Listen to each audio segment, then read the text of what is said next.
other project that I just finished is called Deadly Justice, and it's about the, if someone can start that, it's about the death penalty in the United States. And I'll go through that very quickly. In 1972, you know, the United States is one of the few countries, the only country in the West that has the death penalty. And other countries that have the death penalty are mostly in East Asia, Japan, Korea, China especially, and then in the Middle East, or Vietnam, Yemen, Saudi Arabia, and the United States. So the question is, why is that? And the interesting dynamics in the United States are that the peak usage of the death penalty was actually before World War II, around 1935. And then in 1972, the death penalty was ruled unconstitutional by the United States Supreme Court. Criminal justice is a state matter in the United States, so the 50 states have their own systems, and each state either had or did not have the death penalty. Most states had it, but there were about 15 that did not ever have it, including my state, who never had the death penalty ever. But in 1972, the court ruled it unconstitutional, and all the inmates on death row were not released to society, but their sentence was commuted to life in prison or whatever was the most severe sentence available at the time, which usually was life with the possibility of parole. So many of those people were released eventually.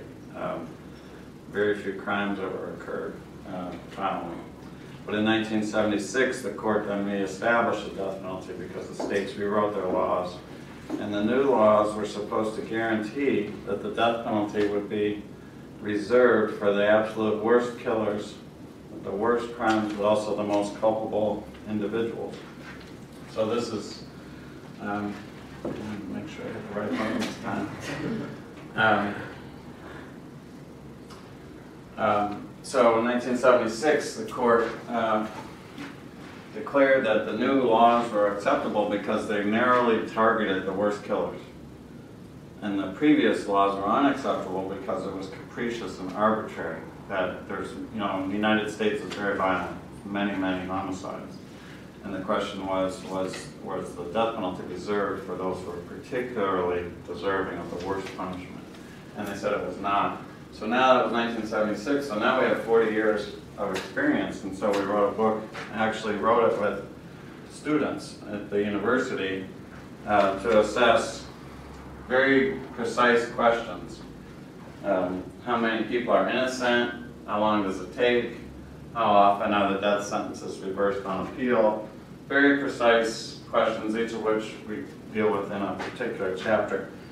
So I just wanted to give a couple of facts. Since 1976 in the United States has had 800,000 homicides. That's on average 20,000 per year.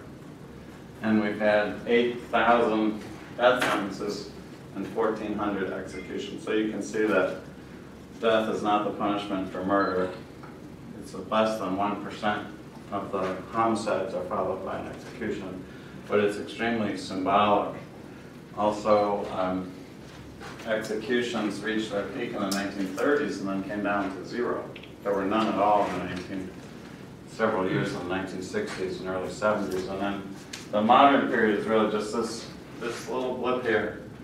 So we wrote the book partly because we think it will disappear. Another element of the death penalty that's so fascinating and kind of depressing is every generation believes it can come up with a new method of execution that is morally superior and more humane than the barbaric and uncivilized methods of the previous generations.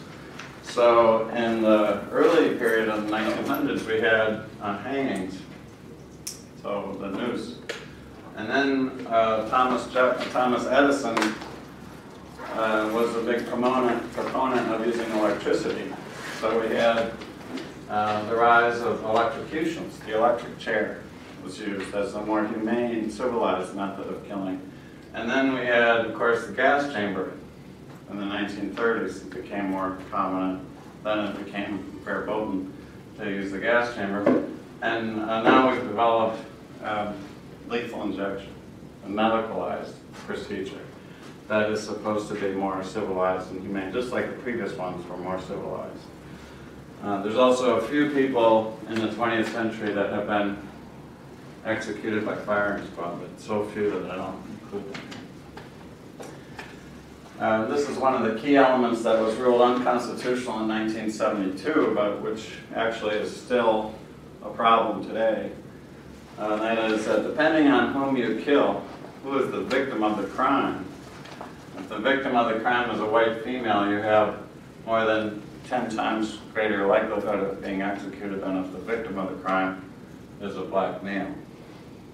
And black males are statistically the most common victims of homicide in the United States. So it's very targeted towards a certain kind of people. And we have this question of, would it be considered a violation of human rights to have a penalty that consists of 25 or 30 or even 40 years in prison, followed by the statistical possibility that you might be executed? And that's the penalty that we actually have, because today when someone is executed in 2010 or 15, typically it's 20 years following the crime. So they wait on death row for 20 years, and then some of them are executed, and others just continue to wait. And that did not used to be the case in the historical use of the death penalty, but it's been increasing every year. So this person who was executed in 2015, his crime actually occurred before this person, because he was a volunteer and he was executed within 1 year. But the crime for which that person was executed actually occurred in 1973. So he was not executed until 2015, 40 years later. If you travel to the United States, and I know many of you have, you should be aware that it's extremely violent. It's a lot of crime, a lot of violent crime, and a lot of homicides. And for example, the city where I come from, Detroit, Michigan, we used to be known as the murder capital of the United States. So this is where the murders occur. Los Angeles, of course, is one of the biggest cities, so it has a lot of homicide. New York City, you might expect, would be bigger, and it is. But New York is divided into 5 counties: Manhattan, Queens County, Brooklyn, Kings County. And so there's 5 circles here. If they were together, they would be a really big circle, because New York has a lot. But Philadelphia, Chicago, Houston. So that's where the homicides occur. But this is where the executions occur. So you can see that there's no correlation between where the homicides are and where the executions are. So unless you have a theory that says that the homicides that take place in Houston, Texas, are somehow more likely to involve torture or some heinous element of crime where the perpetrators are more deserving of death, then it's clear that there's a very little correlation between where the homicides are, which is Los Angeles, and where the executions are, which is Texas. I'll stop. I won't go through all this, but I did want to mention something about public opinion about the death penalty. Public opinion is the dotted line here. We measured public opinion using over 400 surveys, every survey about public opinion we could find, and combined it into a single indicator. It started out at a certain point, which we defined as 0 in 1976, and it went continually in the more punitive direction. This is true in general for public opinion about crime. It became more and more punitive until the 1990s. Now it's been going in the less punitive direction, and it correlates almost perfectly with the actual number of death sentences, which started out at about 150 to 200 and went up to 300 death sentences. Remember, we would have 20,000 homicides, sometimes 25,000, but 300 death sentences.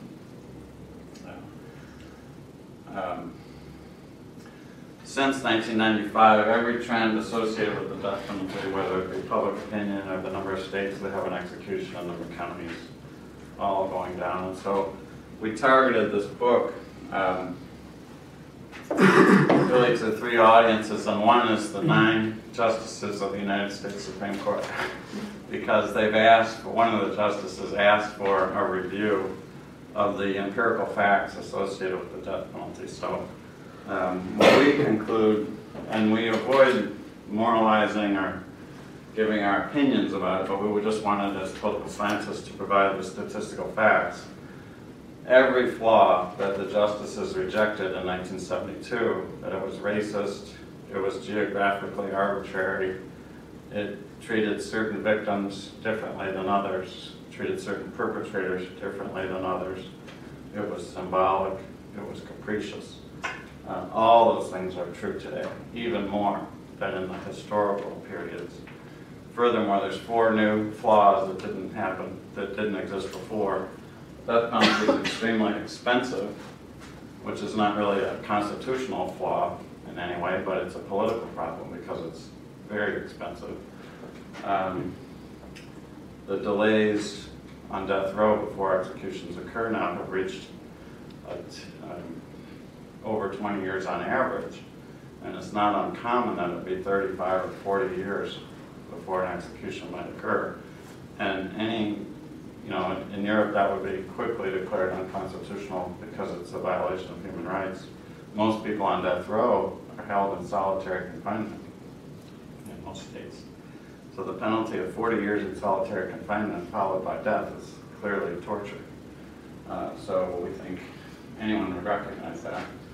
We also document that the typical signature by the governor mandated an execution on a particular date is typically canceled. More than 50% of them are canceled at the last minute after having been scheduled. And I think if you think about the definition of torture, that also would qualify as torture. If I say, a week from Thursday, you'll be executed, you should say goodbye to your family. And then I say, oh, it's just kidding. We're going to delay that because the lawyers are appealing. That would be considered torture. And that is a system that we do have.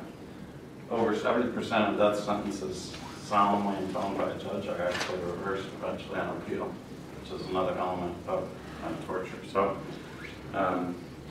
it's a system that is so broken that I think even supporters of the death penalty would have to say that no matter what we would like to have, we have to evaluate the system of capital punishment that we really do in fact have. The system we do have is very ugly.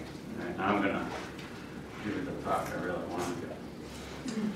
But that book will come out in maybe a week or 2.